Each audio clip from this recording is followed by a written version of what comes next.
Welcome back to the deep dive. Today, we are definitely putting on our metaphorical orthopedic scrubs. We're heading straight into one of the toughest spots in musculoskeletal surgery, the knee joint. Oh, yeah. Definitely challenging territory. We're doing a real deep dive into, well, the incredibly complex, often kind of frustrating, but always evolving world of articular cartilage restoration. Mhm. And specifically, we're going to focus on the basic science, the engineering challenges, and how bioscaffolds are actually being used clinically, often augmenting or even replacing some of the older cell-based therapies. Yeah, and this is framed perfectly for, let's say, journal club. Right. Because the science here, it's moving so much faster than any clinical guidelines can keep up with, honestly. Right. We are, pretty much searching for the holy grail of orthopedics. The ultimate goal, I suppose, is to recreate true native hyaline cartilage right there in the defect. That perfect glassy cartilage. Exactly. And it's tissue that, once it's damaged, it basically has zero meaningful capacity for self-repair. So our challenge is figuring out how close we can actually get to that histological ideal without doing something massive like an osteochondral transfer. And the big issue with osteochondral transfer, as we both know from seeing those cases, is just scalability, right? I mean, it probably gives the best shot at putting native hyaline tissue back in. It does. Histologically, it's the gold standard. But you just can't use it everywhere. The availability of graft, whether it's autograft or allograft, is a huge limiter, not to mention the donor site morbidity if you take it from the patient themselves. Precisely. So if we can't just transplant the perfect tissue, we have to try and engineer it. But when you really look closely at the structure of normal articular cartilage, that histological ideal, achieving it feels almost, mythological. It's because it's an organ, really, with this incredibly distinct zonal arrangement. That structural complexity is just everything, isn't it? Articular cartilage needs to be super efficient, have an incredibly low coefficient of friction, like ice on ice. Almost, yeah. And maybe most importantly, it has to disperse these massive loads over time down to the subchondral bone underneath. We're not just, plugging a pothole with some generic stuff. No, definitely not. For any repair technique to genuinely succeed, to be durable, it has to tackle three really distinct challenging areas. Our source material lays this out well. First, you absolutely need basilar integration. Okay, connection at the bottom. Right. Firm connection with the underlying calcified cartilage layer and that subchondral bone plate. If you don't get that solid anchor, the whole repair, whether it's a plug or just tissue, it's just going to peel off under load. Delamination. Seen that happen. Not pretty. No. Second, you need marginal integration. It has to blend smoothly with the surrounding healthy cartilage at the edges. Otherwise, you get fraying, and then the repair starts to fail from the sides inward. Okay, bottom and sides locked in. What's the third? And third, this is the really tough one, achieving natural stratification. This means trying to duplicate that precise variability you see in normal cartilage. How the chondrocytes shape, their density, the actual composition of the extracellular matrix, how it all changes subtly from the surface down to the bone. That's mimicking nature down to the microscopic layer cake structure. That sounds incredibly hard. It is. Which brings us to this crucial clinical point, what I call the clinical versus histological dilemma. The papers we looked at remind us, and it's true in practice, that a lot of the first-generation repair techniques, even ones that mostly make fibrocartilage, not pure hyaline, they actually work okay. Satisfactorily, maybe, in up to 70% of patients for a decent amount of time. So we can get caught up chasing that perfect histology slide. Right. We can't let the perfect be the enemy of the good, especially when dealing with the patient in pain. That's where the practical surgeon's mindset has to kick in. The academic goal, sure, it might be histological perfection, type 2 collagen everywhere, perfect zones.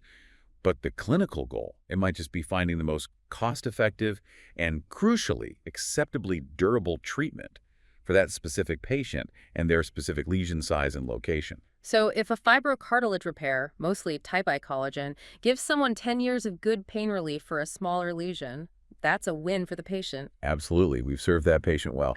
So the mission for this deep dive today is really to look at the materials and techniques that best bridge that gap, the gap between just acceptable function and true long-lasting regeneration. Got it. Okay, so for this deep dive, we're splitting the mission. Part 1. Let's really dig into the engineering specs. What are the basic scientific requirements for designing these scaffolds? We need the blueprint first. Understand the demands, yeah. And then Part 2, we'll drill down into the scaffolds that are actually available now or coming soon, and we'll group them by how they handle the cells. Do they use the patient's own cells already there, or do we need to add cells from somewhere else? Sounds like a plan. Let's get into the specs. Okay, the blueprint. Before we start naming products, we really need to get our heads around the brutal environment inside the knee joint, the physical demands, the chemical milieu. It's tough. We're basically asking a material to act like a high-performance load-bearing organ. While dissolving. Right. While it slowly dissolves and hopefully encourages new, good tissue to grow in its place. So from an engineering perspective, what are the two sort of fundamental jobs a scaffold has to do inside that cartilage defect, and how different are they in complexity? Fundamentally, you can think about scaffolds based on the mechanical job they need to do. The first role is, relatively speaking, simpler.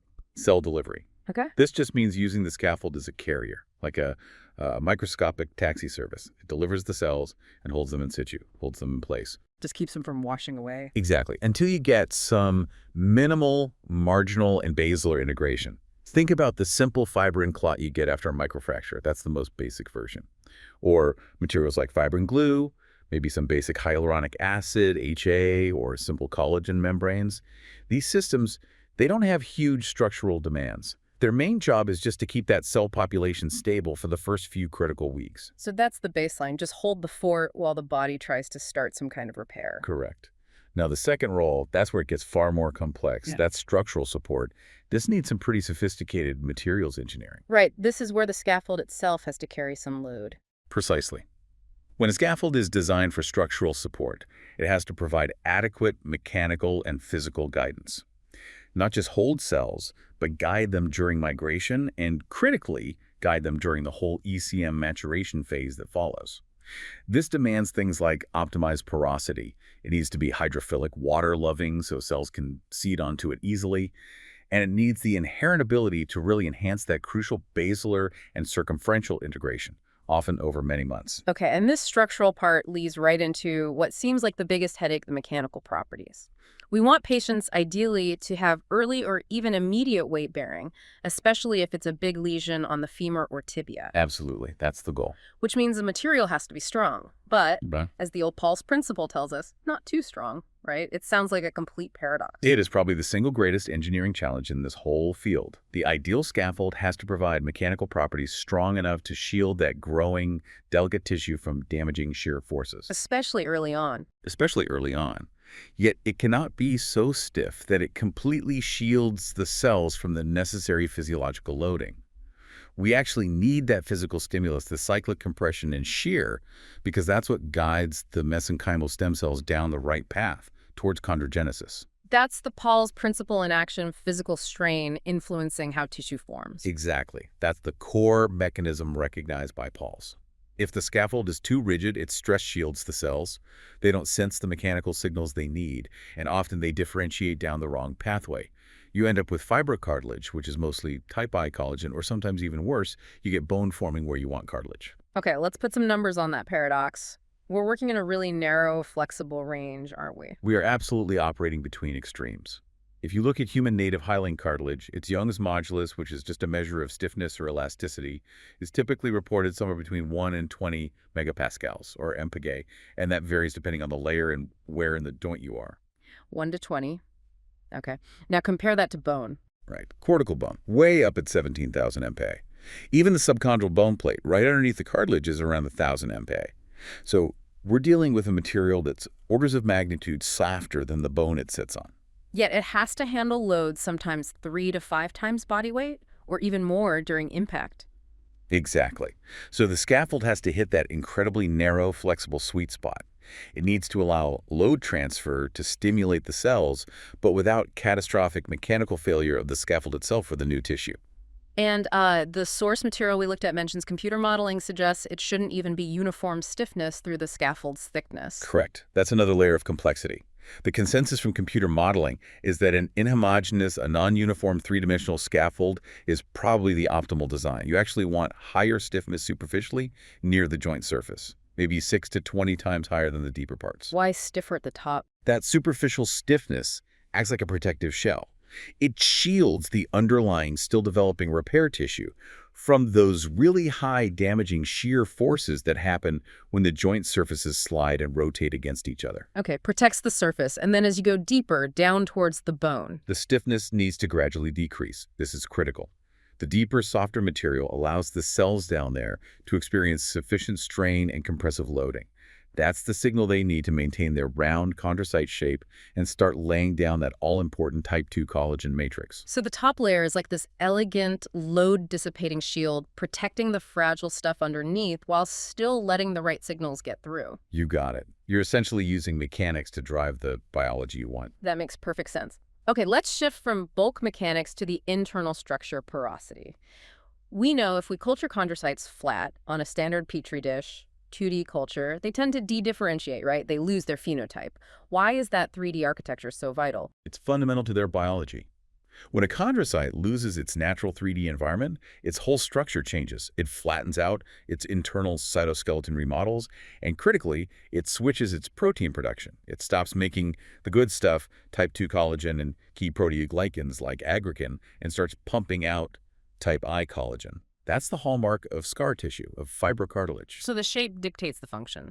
Absolutely. Which is why 3D architecture is non-negotiable for true regeneration. Yeah. When you put those same cells into an open-pored scaffold, they tend to maintain their round shape, and matrix production gets better, both in quantity and, more importantly, in quality. You get more type 2. Okay, and the pore size itself is interesting. Normal cartilage lacunae, the little spaces the cells live in, are tiny. You mentioned 5 to 33 nanometers. But these bioscaffolds need much, much bigger pores, right? Hundreds of microns sometimes. Why the massive difference? Yeah, that seems counterintuitive at first. But the scaffold pore size isn't designed to mimic the final tiny lacunae. It's designed for the process of regeneration. You need large, interconnected, open pores, hundreds of microns to allow the cells to actually get into the scaffold, to migrate, to get nutrients and oxygen diffused deep inside, and then to have space to proliferate and lay down their own new matrix. So the pores are like the initial construction site, not the finished apartments for the cells. Exactly. Studies have found that a material porosity of around 80% to 90% seems to be beneficial. That high porosity gives you the necessary void volume for the cells to survive, thrive, and build that robust ECM that will eventually become the new tissue. Okay, moving to the biologic side now. Biocompatibility and degradation. Especially with synthetic scaffolds, things like PLA and PGA, the body's reaction to the implant itself can be a real problem. Oh, absolutely. Tissue reactivity towards the implant material is a serious concern, and it's definitely more pronounced with synthetics. We try to work around this, sometimes with surface modification. For example, materials like PGA and PLA are naturally hydrophobic.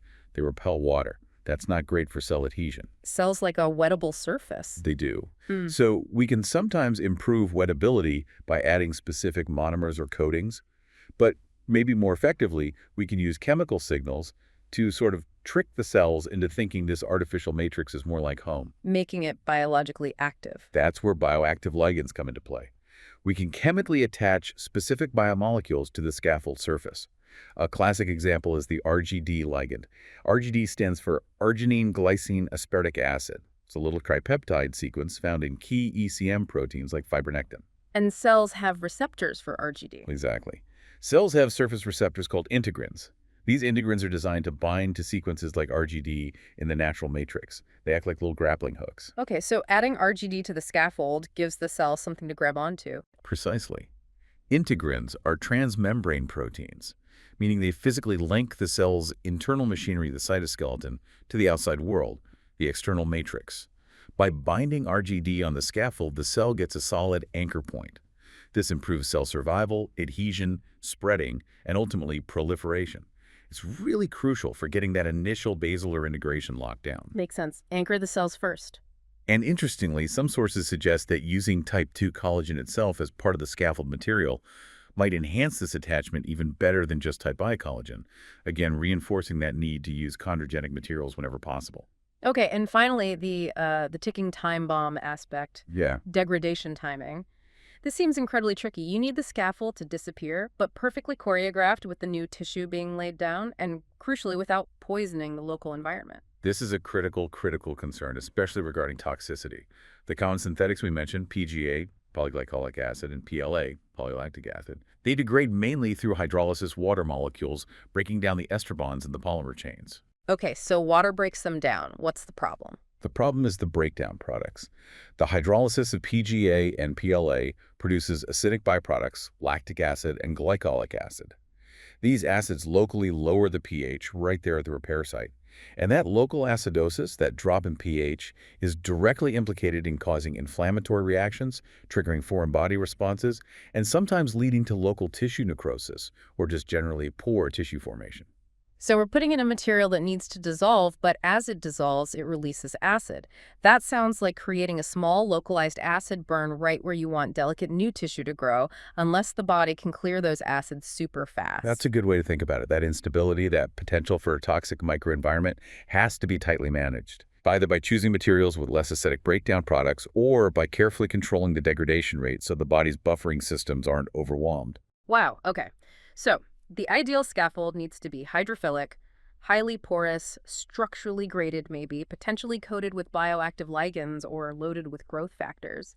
And on top of all that, it has to resorb predictably, non-toxically, and perfectly timed to the new tissue formation.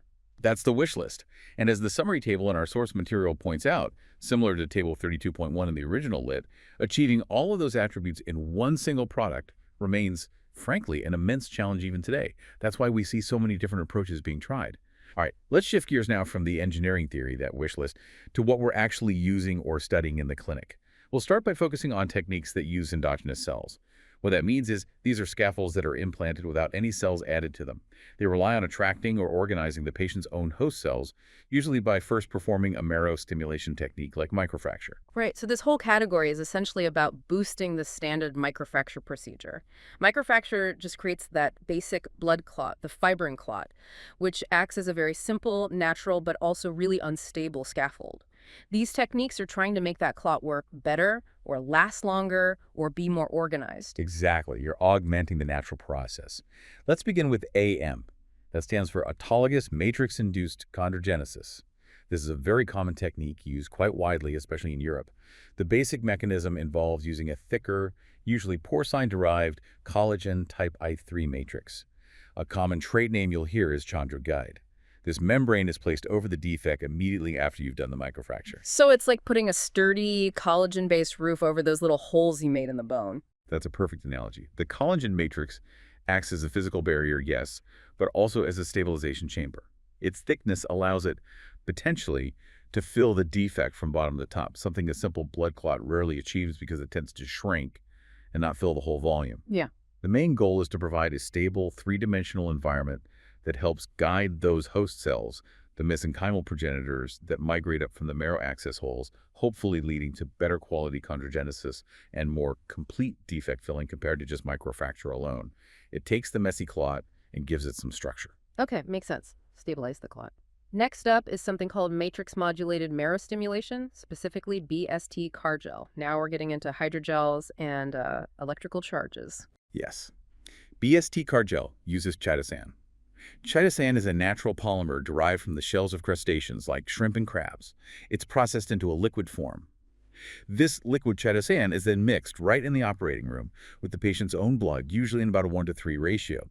And as soon as you mix it, it forms this viscous hydrogel through in situ polymerization. It basically sets like a gel right in the defect. And it's biodegradable? Yes, it's cytocompatible, meaning friendly to cells, and biodegradable. It typically resolves over maybe 6 to 12 months. I remember reading this has a kind of dual mechanism. It helps the clot structurally, but also biochemically using charge. That's the really clever part. Structurally, yes, it reinforces the clot, makes it physically stronger, and critically, it helps stop clot retraction. You know how a blood clot naturally wants to shrink and pull away from the edge? It leaves gaps. Right. Chitosan helps prevent that.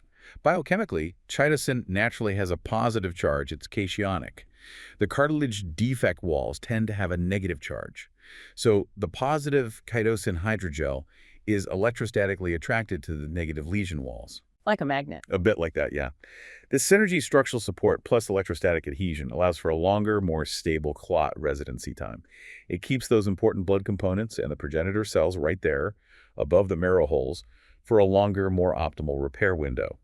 Plus, chitosan itself seems to have some intrinsic ability to stimulate wound repair pathways. Okay, that sounds promising theoretically. What about the clinical data? Is it actually better than just microfracture? It is. And the data here is quite strong, providing a clear teaching point on the value of this kind of augmentation. The key study is the Stanish et al.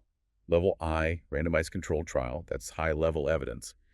They directly compared BST Cargel plus microfracture to microfracture alone for treating focal femoral condyle lesions. Okay, head to head, what did they find? At the 12-month follow-up, they found similar clinical benefits and safety profiles between the two groups. So if you just looked at the patient's pain scores or function scores, like the KOS score, they might have looked pretty similar at 1 year. Okay, so why bother with the extra step and cost then? However, and this is the absolutely crucial distinction you need to grasp, while the subjective scores were similar early on, the objective measures were not. The study showed significantly greater lesion filling on MRI and superior repair tissue quality, more hyaline-like appearance on imaging and biopsy in the BST Cargel group. Ah, okay, so even if the patient felt about the same at 1 year, the actual tissue filling the hole was objectively better with the Cargill. Why does that superior filling matter long-term if the short-term scores are the same? Because we're not just treating for 1 year, we're planning for durability. If the repair tissue is more hyaline-like, meaning it has higher type 2 collagen content, better integration, and fills the defect more completely, it's fundamentally going to be more resistant to shear forces, fatigue, and eventual breakdown over 5, 7, even 10 years or more. So it's an investment in the patient's future joint health. Exactly. We know that microfracture alone often results in fibrocartilage, which tends to be mechanically incompetent and break down over time. Achieving superior tissue quality with an augmentation like Cargel aims to significantly delay or even prevent that long-term failure. And now this technique is often done all arthroscopically, combined right with the microfracture.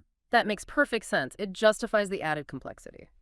Okay, moving on. There are other hydrogel strategies too, right? Some focus more on controlled degradation, like Delrin. Yes, Gelrin's another interesting one. It's a photopolymerized hydrogel. That means it starts as a liquid and sets into a gel when exposed to a specific wavelength of light.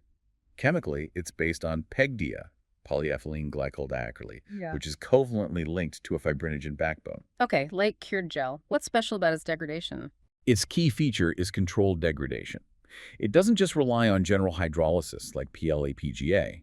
Its breakdown is mediated more specifically by protease enzymes acting on those fibrinogen components, plus some slower hydrolysis of the PEGDA chains.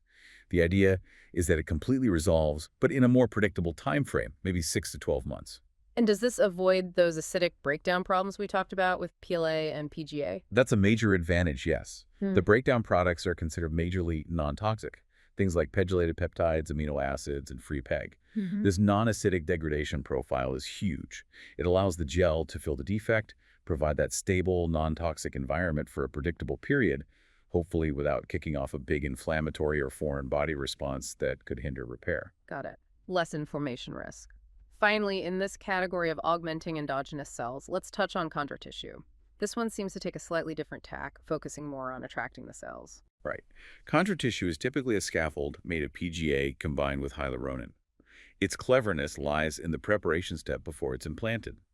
The scaffold is actually immersed in either the patient's own serum or, more commonly now, platelet-rich plasma, PRP, right before it's placed over the microfracture defect. Ah, so you soak it in the good stuff first, like marinating it. Exactly. That pretreatment essentially turns the scaffold into a biological beacon. The serum, or PRP, is packed with growth factors and signaling molecules.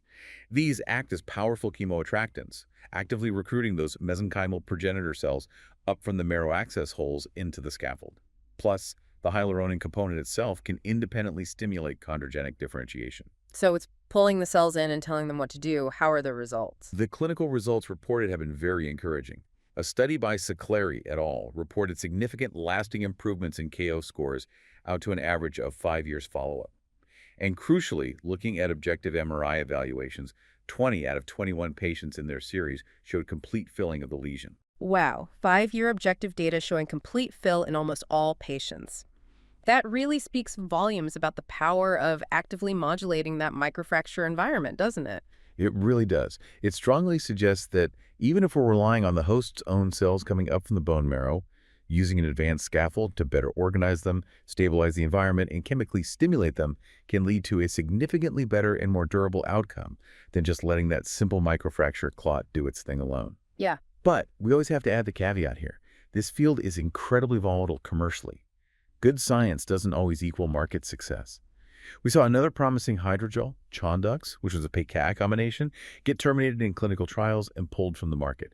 It really highlights the harsh realities of regulatory pathways, funding, and commercial viability that often impact these technologies, sometimes completely independent of their scientific merit. That volatility is a perfect lead-in to our next section, actually. We're moving on to techniques that use exogenous cells. This is where we're not just augmenting the host response, we're actively adding cells ourselves. Right, we're bringing the workforce to the job site, so to speak. And this immediately ramps up the complexity, doesn't it? We're talking significantly higher costs, much tougher regulatory hurdles, and often a pretty substantial burden on the patient, especially with techniques requiring multiple surgeries or long culture times. Absolutely. These are fundamentally the descendants of the original ACI autologous chondrocyte implantation. We can broadly categorize them into two main groups. First, the two-stage techniques. This is where you harvest cells, expand them in a lab, often seed them onto a scaffold ex vivo outside the body, and then do a second surgery to implant that cell-seeded scaffold. Like the classic ACI approach. Exactly. And second, the more recent push toward single-stage techniques, where cells are harvested and seeded onto the scaffold acutely during the primary repair surgery itself, trying to get the benefits without the second operation. Okay, let's start with the established evolution of ACI, specifically MCI, matrix-associated ACI. Right, MACI was a significant step forward from first-generation ACI. It takes the patient's own autologous chondrocytes, expands them in culture, but then seeds them onto a scaffold, typically a type I3 collagen membrane, often the same chondroguide material used in AMEX, and cultures them on that scaffold for several weeks before implantation. And the big advantage was avoiding that messy peristeel patch from the first ACI, right? Huge advantage. It eliminated the need for harvesting that painful periosteel patch from the tibia and meticulously sewing it over the defect. AMCI could often be implanted arthroscopically or through a mini arthrotomy, making the surgery technically easier and recovery potentially faster. Okay, so clinically, what's the key takeaway? When should we really be thinking MACI over, say, microfracture or AMIC? Is there a size threshold? There is. And the definitive trial here is the prospective randomized study by Saris and colleagues. This is your touchstone. They compared MACI directly to microfracture. The conclusion was statistically robust and clinically significant. For cartilage defects greater than 3 centimeters in size, MACI was shown to be significantly superior to microfracture, both statistically and clinically. Okay, that 3 centimeter and centimeter number is critical for surgical planning. It really helps delineate where the simpler marrow stimulation techniques start to become less reliable, especially long-term, and where cell-based therapy like MACI becomes the required standard if you want the best chance of a durable repair. Precisely. Once a defect gets that large, the ability of those few marrow access holes to reliably fill the entire volume with a stable, high-quality repair tissue diminishes rapidly. You really need the cellular density and the organized structure provided by the pre-cultured cells in the MACI graft. But as you mentioned with Chondux, clinical success doesn't guarantee market survival. Unfortunately, no. MACI itself, despite its proven efficacy for larger defects, was suspended in some markets not because of safety issues or poor results, but due to the closure of a key European manufacturing site. It highlights the logistical fragility. Similarly, another two-stage product, Hyalograft C, which used an HA-based scaffold, HYA-FF11, and showed good results, was also withdrawn purely for commercial reasons back in 2013. The complex manufacturing and supply chains involved in these cell-based therapies make them inherently vulnerable to business decisions. A tough reality. Okay, let's look at maybe a more complex, more engineered two-stage approach. NeoCart. This seems to take the pre-culturing idea and add mechanical stimulation in the lab. Yes, NeoCart is really fascinating biomimicry. It uses the patient's expanded autologous chondrocytes, seeds them onto a bovine collagen scaffold, similar in concept to MACI. But here's the twist. Instead of just static culture in an incubator, the scaffold is grown inside a specialized hydrostatic bioreactor that applies cyclic pressurization. Wow, okay. That sounds incredibly complex and probably expensive. Given that NACI already showed good results for those large defects, is this extra complexity of cyclic pressurization in vitro actually translating into a measurably better clinical outcome? Or is it more about creating a theoretically superior tissue? That is exactly the right question to ask. The scientific rationale is definitely sound. The cyclic pressurization is designed to mimic the physiological loading conditions inside the knee joint, but doing it ex vivo in the lab. The hope is that this mechanical signaling encourages the chondrocytes to synthesize more specific glycoproteins and organize the matrix better, ultimately producing a more robust, mature, perhaps more hyaline-like graft than you might get from static culture alone. Has it panned out in studies? The Phase 2 data, published by Crawford et al., did confirm the safety of the approach and actually demonstrated greater clinical efficacy compared to microfracture at the 2-year follow-up point. So, promising early results. We're still waiting, though, for the full results from their large Phase 3 trial here in the U.S. to really confirm if this potentially superior tissue quality translates into significantly better long-term functional scores compared to perhaps traditional MACI or some of the newer single-stage scaffold options. Okay, awaiting final results on that one. Yeah. Let's switch gears now to the single-stage techniques. This seems like the holy grail of efficiency, trying to get the benefit of adding cells, but without that second surgery and the long wait for lab culture. The CAIS system, Cartilage Autograft Implant System, sounds like a prime example. CAIS is definitely attractive from a patient burden perspective. In this technique, you harvest some healthy cartilage from the patient arthroscopically, usually from a left weight-bearing area. Then, still in the same surgery, you mechanically mince that cartilage into tiny pieces, maybe 1 to 2 millimeter. These chips are then dispersed onto a synthetic scaffold, often a mesh made of something like PCL, BGA, or PDS, and the whole construct is fixed into the defect, usually with fiber and glue. So you completely bypass the lab expansion. You're just using those minced chips as an immediate source of viable chondrocytes and, importantly, their existing ECM fragments. Exactly. The minced chips serve as little delivery vehicles for cells, and they also provide some immediate structural matrix components. The initial safety trial by Cole and colleagues showed that the CAIS group had significantly higher IKDC scores. That's a common knee function score, compared to a microfracture group at both 12 and 24 months. So better function short-term. What's its status now? Well, the large U.S. Phase 3 trial comparing it directly to microfracture was actually terminated early due to slow enrollment, which is another one of those practical hurdles. However, the core concept, using minced autograft cartilage chips, sometimes combined with bone marrow aspirate concentrate for extra cells and growth factors, and fixed with fibrin glue, is still a very active area of research and clinical use globally, often under different names or variations. It's an appealing single-stage autograft approach. Makes sense. Another single-stage adaptation seems to simplify how standard ACI cells are handled, the ACT, collagen patch-seeded method. Yeah, this is more about streamlining the logistics of delivering lab-expanded ACI cells rather than using minced tissue. Instead of the complex and time-consuming process of culturing the cells onto the patch in the lab for weeks, ex vivo seeding, you take a standard suspension of ACI cells, the same ones used in older techniques, and you seed them directly onto the collagen patch immediately before you implant it. You just allow maybe a few minutes for the cells to superficially adhere to the patch right there in the OR. So it saves lab time and potentially simplifies handling. Exactly. The major advantage, as highlighted by researchers like Steinwachs, is that you don't discard any cells, which could happen during the wash steps of traditional ex vivo seeding. It potentially simplifies the overall process, improves the delivered cell yield, and reduces some of the complexity and cost associated with those earlier, more involved two-stage systems like MACI, while still delivering a high density of cultured chondrocytes. Okay. Now, finally, in this exogenous cell category, let's talk about the true off-the-shelf solutions. Scaffolds that come pre-seeded with allogeneic cells, cells from a donor source. This seems like it could completely bypass the need for the patient's initial biopsy and the culture time. This is really where the field hopes to move for scalability and standardization.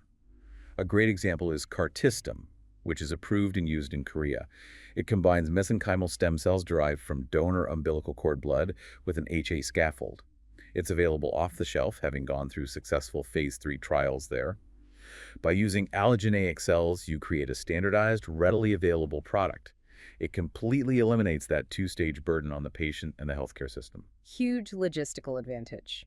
But maybe the most compelling biological shortcut is the idea behind Revaflex, or engineered juvenile cartilage.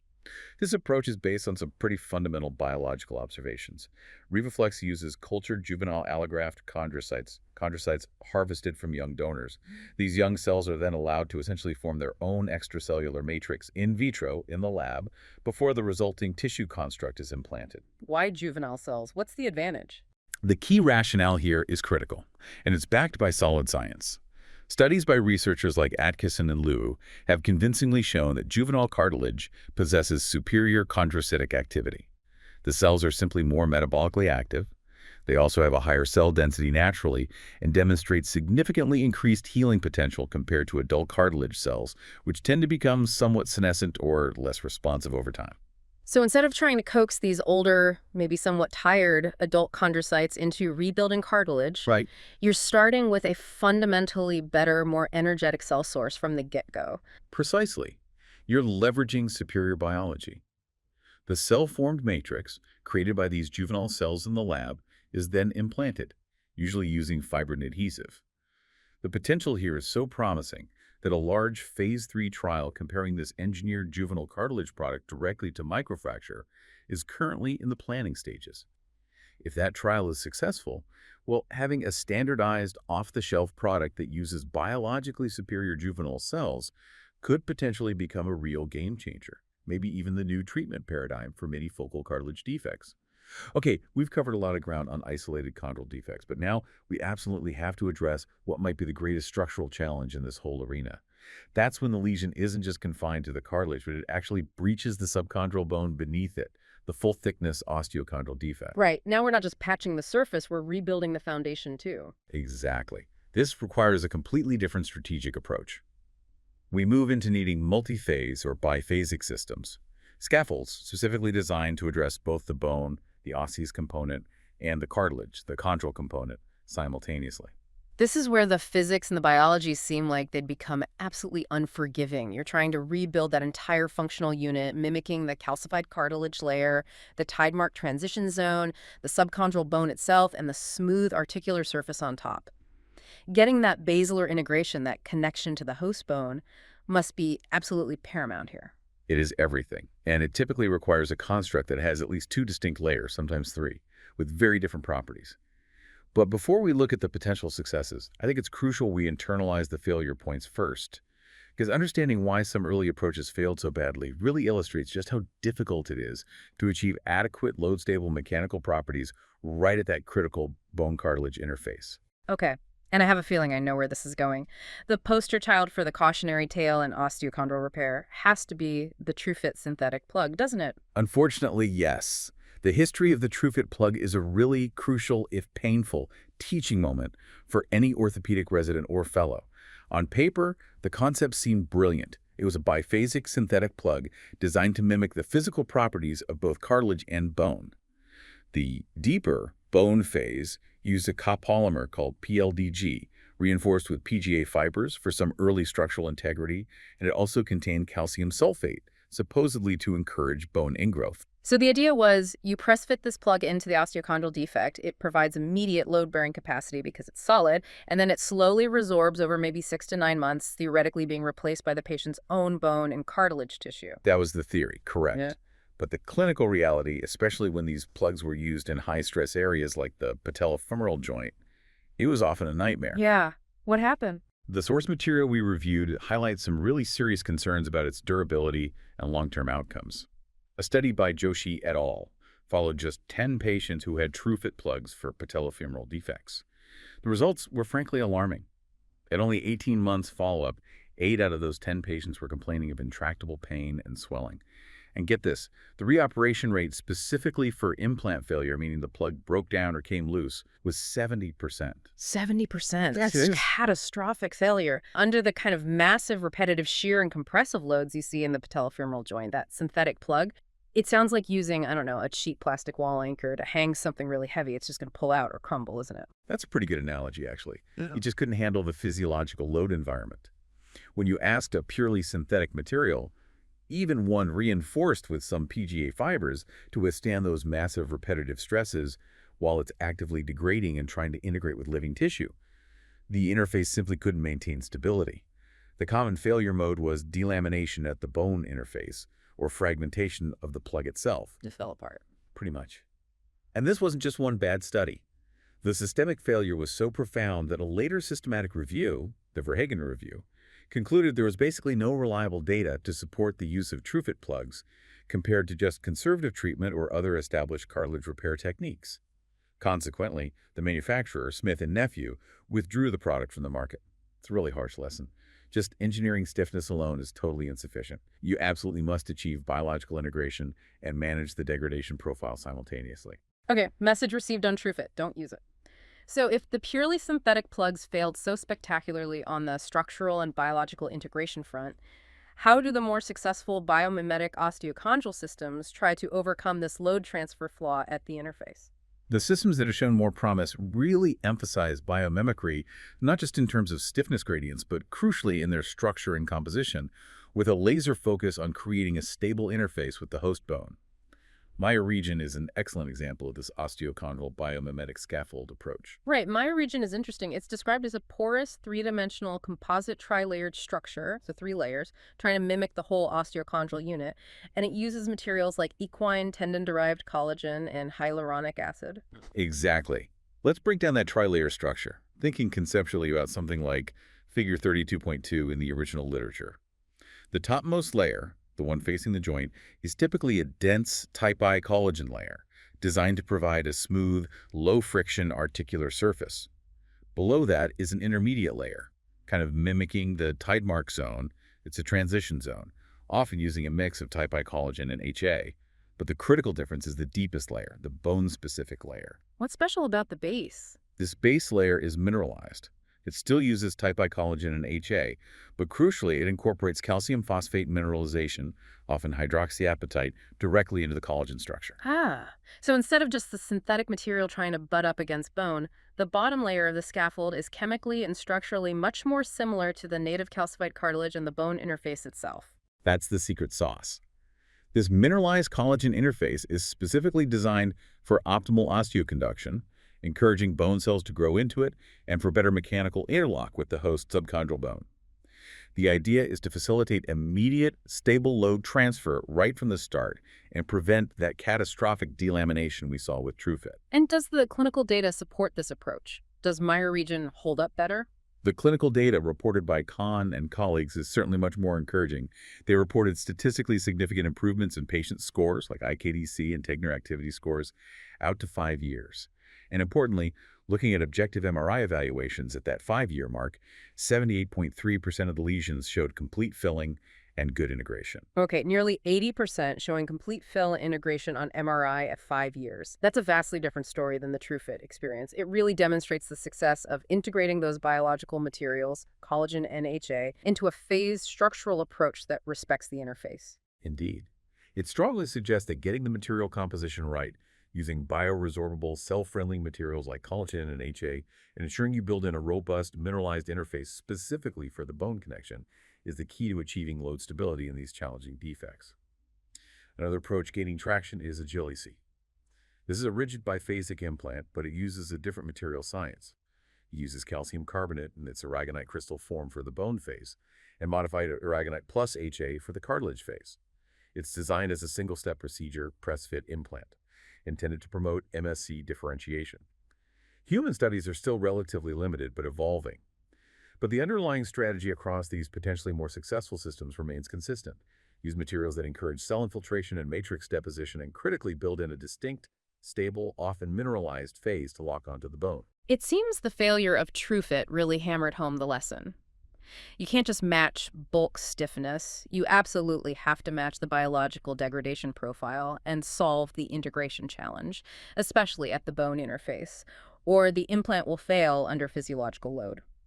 The successful multi-phase systems seem to understand that the base needs to be osteoconductive and mechanically stable from day one, while the chondral surface above it handles the shear and compression. So we have covered a huge amount of territory today. We've gone from discussing ways to simply augment a basic fibrin clot all the way to these complex, multi-layered biomimetic scaffolds designed to replace entire osteochondral units. What does this all mean for us, when we walk into the operating room tomorrow and face a cartilage defect? Well, it definitely seems clear that the comprehensive wish list of desirable engineering attributes we talked about early on, it's still pretty elusive to get all of them perfectly into a single product. Absolutely. Oh, yeah. Still searching for that true holy grail implant. And the sheer turnover rate in this sector really drives that home, doesn't it? The constant evolution of products, the the commercial withdrawal of things that actually seem to work pretty well clinically, like MACI and hyalograph C, and then the catastrophic failures and subsequent withdrawals like TrueFit. It just illustrates how incredibly difficult it is to get that perfect blend of engineering, biology, and market stability right for a high-demand, high-load environment like the knee joint. It does. And the clinical reality forces us, as surgeons, to make decisions about which compromises are acceptable for a given patient and a given lesion. Yeah. We really have to categorize the lesion first. Are we dealing with a small, contained chondral defect in a younger patient? Maybe we prioritize cost and simplicity, leaning towards AM or BST Cargel to augment the host response. Or are we facing a large chondral defect, bigger than that 3 or 4 centimeter matter threshold, or a challenging osteochondral defect? In those cases, maybe we need to prioritize histological quality and long-term durability, even if it means accepting the higher cost and complexity of something like MACI or NeoCart if it proves out, or a biomimetic osteochondral scaffold like Mayer region.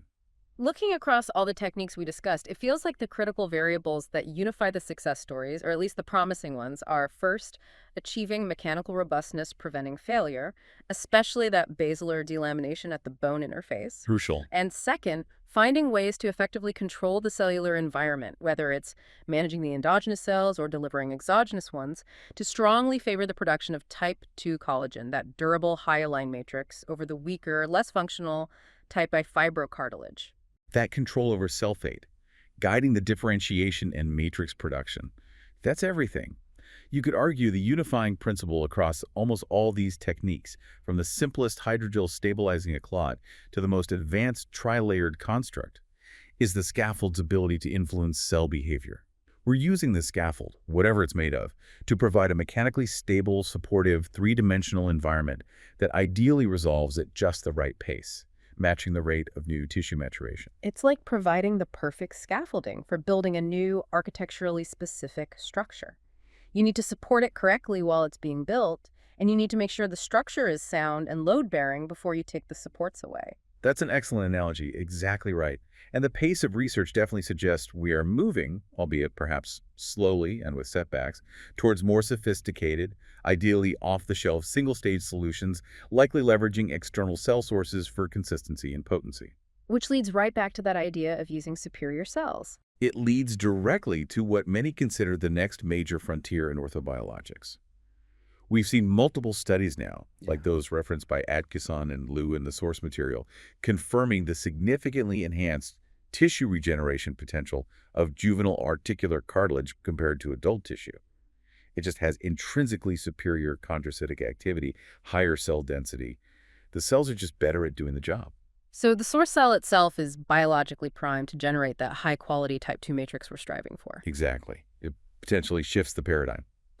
Instead of focusing all our engineering efforts on creating the perfect structural environment for a potentially suboptimal or aging adult cell, maybe we should focus more on engineering a stable and efficient delivery system for a naturally superior cell source, like juvenile allogeneic chondrocytes. So here's the final provocative thought for you and for our listeners to maybe mull over as you continue to explore this rapidly evolving field. Since engineered juvenile cartilage products, like the RevaFlex concept, potentially offer the highest quality biological repair tissue and the logistical advantages of an off-the-shelf allogeneic product, what are the remaining ethical, logistical, regulatory, and commercial hurdles that need to be overcome before these biologically superior cellular constructs could become the undisputed, scalable, gold standard solution for treating focal chondral defects worldwide? It makes you wonder. Perhaps, in the end, the source of the cell might ultimately matter even more than the sophisticated scaffold we use to deliver it.